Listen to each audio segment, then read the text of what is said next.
Hi hello guys, இந்த வீடியோல எதை பத்தி பார்க்க போறோம் அப்படின்னு சொல்லி பாத்தீங்கன்னா, அதாவது பவித்ரா அவங்களுக்கு இப்படி ஒரு கமெண்ட்ஸை கொடுத்துருக்காங்க அப்படின்ற விஷயத்தும், அது மட்டும் இல்லாம கூட பாடி இருக்க ஸ்ரீஹரி இந்த மாதிரி பண்ணிட்டாரு அப்படின்னு சொல்லிட்டு ஒரு சில அப்டேட் கிடைச்சிருக்குங்க. அதுக்கான பின்னணி என்னன்றது தான் இந்த வீடியோல பார்க்க போறோம். நம்ம சேனல்ல ஃபர்ஸ்ட் டைம் பார்க்குற பர்சனா நீங்க இருந்தீங்கன்னா மறக்காம நம்ம சேனலை சப்ஸ்கிரைப் பண்ணிக்கோங்க. அப்பதான் நான் அடுத்தடுத்து போடுற வீடியோக்கான நோட்டிபிகேஷன்ஸ் அண்ட் பாப்அப்ஸ் வந்து உங்களுக்கு கண்டினியூஸா கிடைச்சிக்கிட்டே இருக்கும்.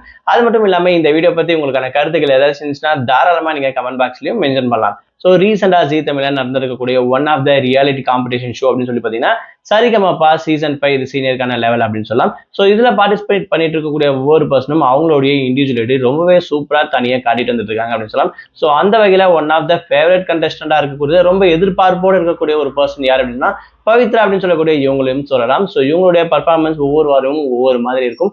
அது மட்டும் இல்லாம இவங்களுடைய வாய்ஸ் அப்படின்னாவே கொஞ்சம் யூனிக் பர்ஃபார்மன்ஸா இருக்கும் அப்படின்ற விஷயத்த ஸோ கண்டிப்பா இந்த ஷோ பார்க்கறவங்களுக்கு ஓரளவுக்கு தெரிஞ்சிருக்கும் அப்படின்னு சொல்லலாம். ஸோ அந்த வகையில இவங்களுடைய கமெண்ட்ஸ் ஆகட்டும், இவங்களுடைய ஸ்டெப்ஸ் அடுத்த டெவலப்மெண்ட் ஆகட்டும், லாஸ்ட் 2-3 வாரமா கொஞ்சம் டவுனா தான் இருந்துச்சுன்னு சொல்லலாம். ஏன்னா இவங்களோட பர்ஃபார்மன்ஸ் கொஞ்சம் டவுன் ஆயிடுச்சு அப்படின்ற விஷயத்தையும், அது மட்டும் இல்லாம ஸ்ரீனிவாசன் சார் அதாவது 1 on 1 அப்படின்னு சொல்லக்கூடிய இந்த ரவுண்ட்ல இவங்களுக்கு ஒரு சான்ஸே கொடுத்துருப்பாங்க.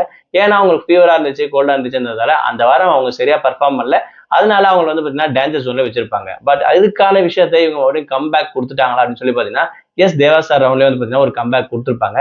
அதையும் தாண்டி இந்த வாரம் நடக்க போற அதாவது திருவிழா ரவுண்ட் அப்படின்னு சொல்லக்கூடிய இந்த விஷயத்துல வந்து பாத்தீங்கன்னா ரொம்பவே சூப்பரா பாடி கலக்கிட்டேங்க அப்படின்னு சொல்லலாம். அது மட்டும் இல்லாம இது வந்து கிராமத்து செட்டப்ல இந்த ஒரு ஆக்ஷன் இருக்கிறதால இப்ப இருக்கக்கூடிய ஃப்ரேம்ல அதாவது புஷ்பவனம் குப்புசாமி சார் வந்து பாத்தீங்கன்னா ஜட்ஜா வந்திருக்காரு. ஸோ இவர் வந்து ரொம்பவே பாராட்டி இருக்காரு அப்படின்னு சொல்லலாம். உங்களுடைய வாய்ஸ் இந்த பாட்டை என்னைக்குமே விட்டுறாதீங்க, இது கண்டிப்பா உங்களை காப்பாதும் அப்படின்னு சொல்லியிருக்காங்க.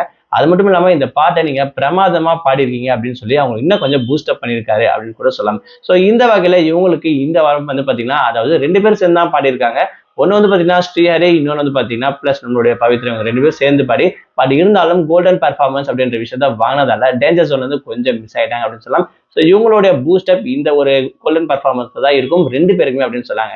ஸோ அந்த வகையில வந்து பாத்தீங்கன்னா இந்த ஒரு ஜட்ஜஸ் கிட்ட இருந்து கிடைச்சிருக்கக்கூடிய பாசிட்டிவ் அப்ரோச் இவங்க 2 பேருக்கும் அடுத்த லெவலில் மூவ் பண்ணி கொண்டு போகன்ற விஷயத்த நம்ம பொறுத்திருந்து கூட பார்க்கலாம். ஸோ இதனால டாப் 5 லிஸ்ட்ல கண்டிப்பா பவித்ரா இருக்க வாய்ப்புகளும் இருக்கு அப்படின்னு கூட சொல்லலாம். ஸோ அவங்களுடைய ஆசைப்படி டைட்டில் வின்னரா ஆகிறதுக்கும் அதிக வாய்ப்புகளும் சான்ஸும் இதே மாதிரி பண்ணா கண்டிப்பா கிடைக்கும் அப்படின்ற விஷயத்த நான் நம்புறேன். ஸோ இவங்க பாடி இருக்கக்கூடிய இந்த வாரம் ரவுண்ட்ல எப்படி இருக்கு, நீங்க என்ன நினைக்கிறீங்க, உங்களோட கமெண்ட்ஸ் என்னன்ற விஷயத்த மறக்காம கமெண்ட் பாக்ஸ்ல மென்ஷன் பண்ணுங்க.